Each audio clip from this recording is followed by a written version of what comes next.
ತಾಯಿ ಶಾಪ ಹಾಕಲ್ಲ, ಆದರೆ ಅವಳ ನೋವು ನಿಮಗೆ ತಾಕತ್ತೆ. ಹಸಿವು ಅಂದಾಗ, ಹುಷಾರಿಲ್ಲ ಅಂದಾಗ ಯಾವ ಫ್ರೆಂಡ್ಸು ಯಾವ ಲವರು ಬರಲ್ಲ, ಬರೋದೇ ತಾಯಿ, ಇಲ್ಲ ಅಂದರೆ ಹೆಂಡತಿ. ಮಕ್ಕಳ ಹಸಿವು ನೀಗಿಸಲು ತಾಯಿ ತನ್ನ ಹಸಿವು ಮರೆತು ಮಕ್ಕಳಿಗೆ ಊಟ ಕೊಡ್ತಾಳೆ. ಅಮ್ಮ ಅದು ಬೇಕು ಇದು ಬೇಕು ಅಂದಾಗ ಮಕ್ಕಳಿಗೋಸ್ಕರ ಕಾಡಿ ಬೇಡಿ ಬೇರೆಯವ್ರ ಹತ್ರ ಭಿಕ್ಷೆ ಬೇಡ ಆದರೂ ಕೊಡಿಸ್ತಾಳೆ. ಖರ್ಚಿಗೆ ದುಡ್ಡಿಲ್ಲ ಅಂದರೆ ಅಚ್ಚಿಕ್ಕಿ ಬಚ್ಚಿಕ್ಕಿ ಆ ತಾಯಿ ದುಡ್ಡು ಕೂಡ ಹಾಕಿರೋದನ್ನ ಕೊಡ್ತಾಳೆ. ಯಾಕೆ ಹೇಳಿ? ಮಕ್ಕಳು ಮೇಲಿರೋ ನಂಬಿಕೆ. ಮಕ್ಕಳು ದೊಡ್ಡವರಾದ್ಮೇಲೆ ಅಟ್ಲೀಸ್ಟ್ ನನ್ನ ಕೈ ಬಿಡಲ್ಲ, ಒಂದು ತುತ್ತು ಅನ್ನನಾದರೂ ಹಾಕೇ ಹಾಕ್ತಾರೆ ಅಂತ. ಆದರೆ ಮಕ್ಕಳು ಬೆಳೆದು ಬೆಳೆದು ದೊಡ್ಡವರಾದ್ಮೇಲೆ ಫ್ರೆಂಡ್ಸು, ಲವರು, ಶೋಕಿ, ದುಡ್ಡು, ದುಡಿಮೆ ಅಂತ ಅದ್ರ ಹಿಂದೆ ಹೋಗಿ ತಾಯಿನೇ ಮರ್ತು ಬಿಡ್ತಾರೆ. ಒಂದು ಕ್ಷಣ ಪ್ರೀತಿನೂ ತೋರಿಸಲ್ಲ, ಪ್ರೀತಿಯಿಂದ ಮಾತಾಡೋದು ಇಲ್ಲ. ಮಾತಾಡಕ್ಕೆ ಬಂದರೆ ಸಾಕು, ಅಯ್ಯೋ ನಿಂದು ಯಾವಾಗಲೂ ಇದ್ದಿದ್ದೇ ಗೋಳು ಅಂತ ಹೇಳಿ ಮುಂದೆ ಹೊಟ್ಟೋಗ್ಬಿಡ್ತಾರೆ. ಅಟ್ಲೀಸ್ಟ್ ಕನಿಷ್ಠ ಒಂದು ವರ್ಷಕ್ಕೆ ಒಂದು ಹಬ್ಬಕ್ಕಾದ್ರೂ ಒಂದು ಸೀರೆ ಕೊಡಿಸೋ ಯೋಗ್ಯತೆನೂ ಇರೋದಿಲ್ಲ. ಲವರ್ಸ್ಗೆ ಕೊಡೋ ರೆಸ್ಪೆಕ್ಟು ಕೊಡಲ್ಲ.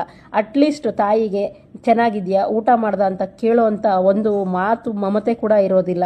ಫ್ರೆಂಡ್ಸ್ಗೆ ಕೊಡೋ ಒಂದು ಗಂಟೆ ಟೈಮು ಇಲ್ಲ 1 ಅವರ್ ಟೈಮ್ನ 1 ನಿಮಿಷ ತಾಯಿಗೆ ಕೊಡಲ್ಲ. ಸ್ವಲ್ಪ